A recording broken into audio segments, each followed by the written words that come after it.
those who go, a dream for those who stay behind. Immortal words of the late Thierry Sabine, who founded the ultimate challenge of riding skill and endurance. More than 30 years on, and the Dakar Rally is still the most brutal test of man and machine in a race across unforgiving terrain. The bikes are called KTM, Honda and Yamaha, and the riders are called fearless, superhuman and slightly nuts. Welcome to the Bike Show, everyone. This week we feature a special package on the South African riders who will challenge for top honours in the Dakar Rally 2013. Let's take a look.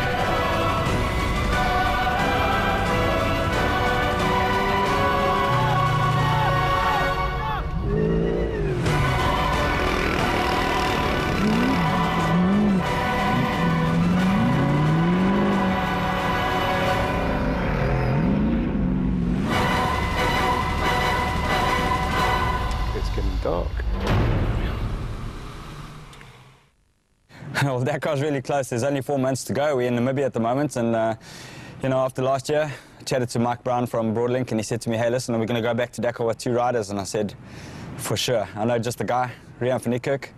We've been teammates for the last 15 years. He's got a level head on him, and I've got a really good feeling that he's going to do well."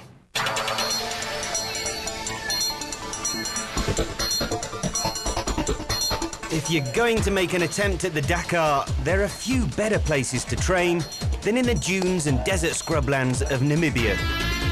Darryl and Riaan have got their factory KTM 450s, and they are joined on this trip by 2 other South Africans also intent on completing the world's toughest off-road race. This Namibian trip is a vital part of the lengthy and difficult preparation required to be even remotely competitive in South America in January of next year.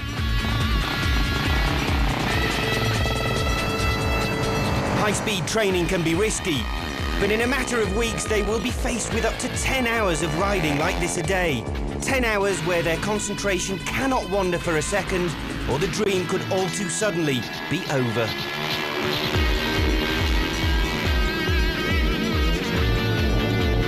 Darryl and Riaan make this look like a walk in the park, but that's because they are among an elite group of the world's best rally raiders.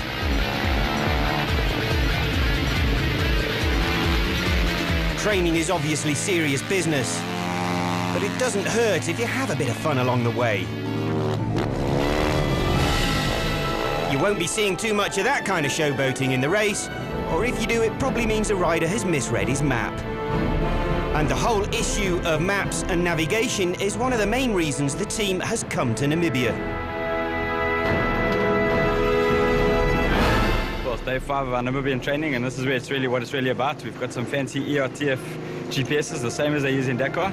We're going to be loading some programs on today. We're going to try and navigate our own way through the dunes. So I'm really looking forward to that, because I struggled a little bit at Dakar with navigation, and I'm going to make sure when I go back I know what it's all about. Making sense of the scrolling map system is difficult enough at standstill, but while you're doing this, it becomes a near impossible task.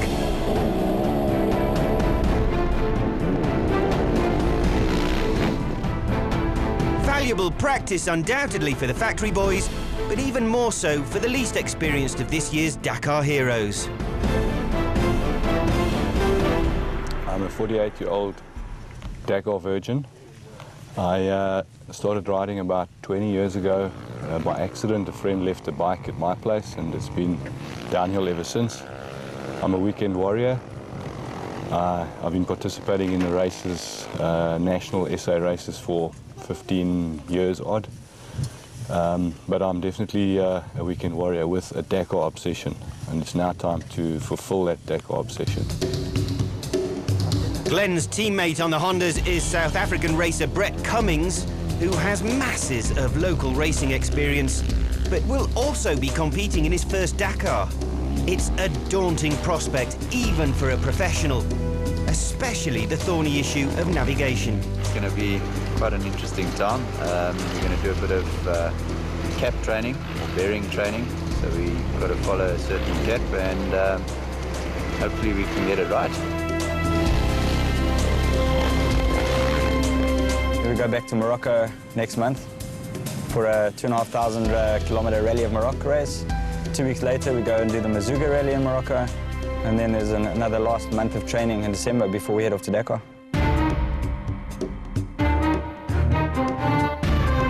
This is the second most important event on the rally calendar and is a chance for Darryl and Riaan to get used to being part of a factory-supported team. Day one of the Rally of Morocco finished. Started out this morning, I felt comfortable. It's a bit dusty. Passed a few guys. And as soon as we got it closer to the dunes, I got a bit lost. And then, yeah, from there on, it just went pear-shaped. I just can't find my way. The bike, how's the bike so far with the support to the KTM factory? No, the bike's perfect. It's not. It's just me. I had an error. I need to get my head around that road book. It's also very much a learning exercise for Darryl too. We've learned to go a little bit faster than day one. The time between us and the front guys is coming down slowly. But it's quite difficult to stay on the road book and to go fast, and that's really the trick. I'm going to try ride as smoothly as I can tomorrow and save energy in the dunes and make sure I stay focused on the cap. What does the KTM factory race crew think? I mean, of course, we go to Dakar to win the race, but my personal goal is always that every rider in our team have to finish the race. Many years of experience, having the best riders in the team, which helps a lot, let's say, and all the experience, it's the same people the last 10 years. We are very happy and we are pleased to have 2 riders from South Africa. I mean, we recognize the potential, especially about Darryl, in the last Dakar.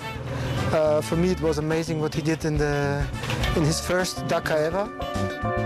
I look forward to the Dakar to see how they go.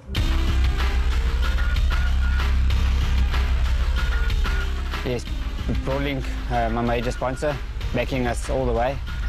Kronrad, Leader Tread, MTN, Empress Palace, they're all behind us 100%.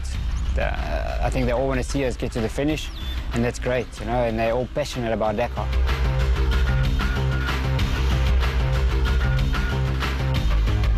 Our goal for this year's Dakar is again to first of all finish. There's a lot riding on us, the sponsors have spent a lot of money.